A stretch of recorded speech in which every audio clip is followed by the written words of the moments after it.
8 मार्च जागतिक महिला दिन. या दिनाला देशातील शासकीय महिला कर्मचारीसह कष्ट करणाऱ्या महिलांचा सन्मान केला जातोय. याच दिवशी अमरावती शहर पोलीस आयुक्तालय वतीने सर्व पोलीस स्टेशनचा पदभार महिला कर्मचाऱ्यांना सोपविण्यात आला. यात राजापेठ पोलीस स्टेशन येथील पोलीस निरीक्षक प्रभारी पदभार पोलीस उपनिरीक्षक निमजे, तर नांदगाव पेठ येथील पदभार कविता पाटील, तर वाहतूक शाखा येथील पदभार रंजना इंगळे यांनी सांभाळला. मात्र फैजरपुरा पोलीस स्टेशनमध्ये एकही महिला पोलीस उपनिरीक्षक नसल्याने या ठिकाणी पदभार पोलीस महिला कर्मचारी लता ठाकरे यांना सोपविण्यात आला. येथील पोलीस निरीक्षक पुंडलिक मेश्राम यांनी ठाकरे यांना पदभार सोपविला.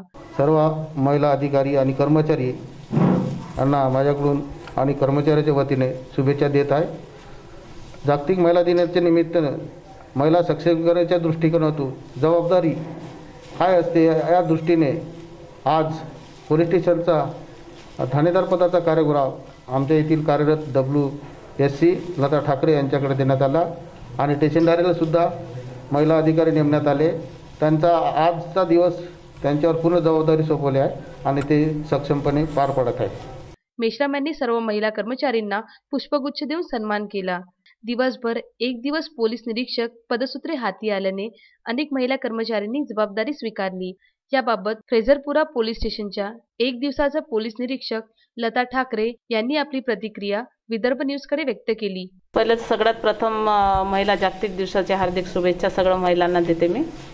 त्याच्यानंतर जे ठाणेदाराचे चार्ज घेताना मला खूप आनंद होत आहे आणि महिलांनी कुठंतरी सक्षम व्हावे म्हणून हे प्रथा चालू केलेली आहे आणि त्याच्यामुळं स्टेशन डायरीमध्ये महिला अंमलदार आहे, त्याच्यानंतर वायरलेसमध्ये महिला अंमलदार आहे, DOमध्ये महिला अंमलदार आहे.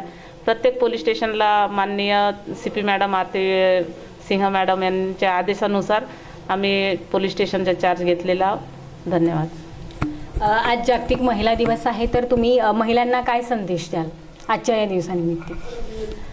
महिलांना एकच संदेश देतो मी की आज 8 मार्च जागतिक दिवस असल्यामुळं सगळे म्हणतात महिला जागतिक दिवस आहे म्हणून, आणि लगेच 8 तारीख निघून गेल्यानंतर 9-10 तारखेच्या नंतर महिला अबला बनून जातात. त्याच्यामुळं कसं सक्षम होणे खूप जरुरी आहे. प्रत्येक क्षेत्रात महिलांनी पुढं आलेल्या आहेत आणि पुढं पाऊल टाकलेले आहेत. त्याच्यामुळं माझी स्वतःची एक अनुभव आहे की कुठंतरी आपण सक्षम व्हावा आणि पुरुषाच्या खांद्याला खांदा लावून नोकरी करावी. अजय शृंगारे, विदर्भ न्यूज, अमरावती.